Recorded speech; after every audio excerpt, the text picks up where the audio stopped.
ఆంధ్రప్రదేశ్ రాష్ట్రంలో కూటమి ప్రభుత్వం చేసింది గోరంతా చెప్పుకునేది కొండంతా అన్న రీతిలో ఉందని అల్లూరు జిల్లా ముంచంగిపుట్టు వైసీపీ మండల అధ్యక్షుడు పాంగి పద్మారావు విమర్శించారు. ముంచంగిపుట్టు వైసీపీ కార్యాలయంలో ఆయన మీడియాతో మాట్లాడుతూ రాష్ట్రంలో కూటమి ప్రభుత్వం 100 రోజుల్లో చేసిందేమీ లేదంటూ ప్రజల తీవ్ర వ్యతిరేకత వ్యక్తం చేస్తున్నారని పేర్కొన్నారు. ఆనాడు మాజీ ముఖ్యమంత్రి జగన్మోహన్ రెడ్డి సచివాలయ వ్యవస్థను స్థాపించి అనేక సంక్షేమ పథకాలు ప్రజలకు వాలంటీర్ వ్యవస్థ ద్వారా ఇంటింటికి తలుపు తట్టి అందించారని తెలిపారు. నేడు కూటమి ప్రభుత్వం సార్వత్రిక ఎన్నికల్లో ఇచ్చిన సూపర్ 6 హామీలు అమలు చేయకుండా కాలం గడుపుతుందని ఎద్దేవా చేశారు.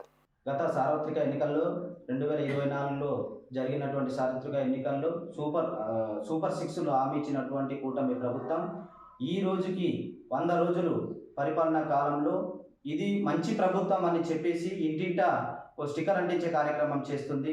ఈ మంచి ప్రభుత్వం అని చెప్పుకునే ప్రభుత్వం ప్రజలకు ఏవైతే మనకు హామీలు ఇచ్చినటువంటి సంక్షేమ పథకాలు ఎక్కడ అమలు చేసింది చూపించాలి. ప్రజలు కూడా గమనించవలసింది సంక్షేమ పథకాలు అప్పుడు జగన్మోహన్ రెడ్డి వైఎస్ఆర్ కాంగ్రెస్ పార్టీ మాజీ ముఖ్యమంత్రి వర్యులు చేసినటువంటి మన సచివాలయ వ్యవస్థ ఏర్పాటు చేసి సచివాలయం వాలంటీర్ ద్వారా ఇంటింటికి సంక్షేమ పథకాలు అర్హులైనటువంటి కుల మత వర్గ భేదాలు లేకుండా అమలు చేసినటువంటి ప్రభుత్వం జగన్మోహన్ రెడ్డి ప్రభుత్వం. కానీ ఇప్పుడు కూటమి ప్రభుత్వం వాళ్ళు అనేక మాట సూపర్ 6 అని సంక్షేమ పథకాలు తల్లికి వందనం కింద ఎంతమంది పిల్లలు ఉంటే అంతమంది 15,000 ఇస్తామనేసి ముగ్గురు ఉంటే ముగ్గురికి, నలుగురు ఉంటే నలుగురికి అని చెప్పి ఇప్పుడు దాకా కూడా అమలు చేయాలని దాఖలు అయితే ఉన్నాయి.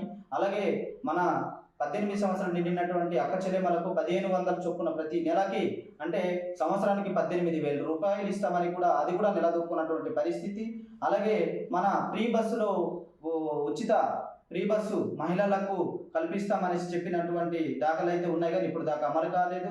అలాగే నిరుద్యోగ వృత్తి నిరుద్యోగులకు చదువుకున్నటువంటి నిరుద్యోగులకు 4,000 రూపాయలు ఇస్తామని చెప్పేసి 3 నుంచి 4,000 రూపాయలు ఇస్తామని చెప్పి అది కూడా తొక్కినటువంటి ప్రభుత్వం మన కూటమి ప్రభుత్వం.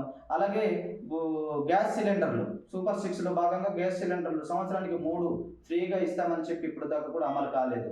కాబట్టి ప్రజల మనకంటే రైతు భరోసా పెట్టుబడి సాయం కింద రైతులకు అయితే ఇప్పుడు దాకా 3 నెలలు పరిపాలనా కాలంలో ఇప్పుడు దాకా రైతు భరోసా కింద ఇచ్చేటటువంటి పెట్టుబడి సాయం కూడా 20,000 రూపాయలు ఇస్తామని చెప్పి కూడా ఇప్పుడు దాకా రూపాయి కూడా ఇవ్వలేని పరిస్థితి. వాళ్ళు చాలా లబోదిబ్బమని నిజంగానే చెప్పకూడదు. రైతులకి ఈ టైం కందులు ఆల్రెడీ వేసుకున్న టైంలో ఇది కూడా పెట్టుబడి సాయం కింద వాళ్ళకి దున్నుకోవడానికి కానీ లేకపోతే విత్తనంలో ఎరువులు వేసుకోవడానికి కూడా లేక పరిస్థితి. చాలా నిజంగానే గ్రామాల లెవెల్లో వెళ్తే అనేక ఈ యొక్క సమస్య గ్రామాల లెవెల్ ఉన్నటువంటి సమస్యే కాదు, సంక్షేమ పథకాలు కూడా ఇవ్వలేనటువంటి ప్రభుత్వం ఏ ఒక్క హామీ కూడా ఇవ్వలేదు.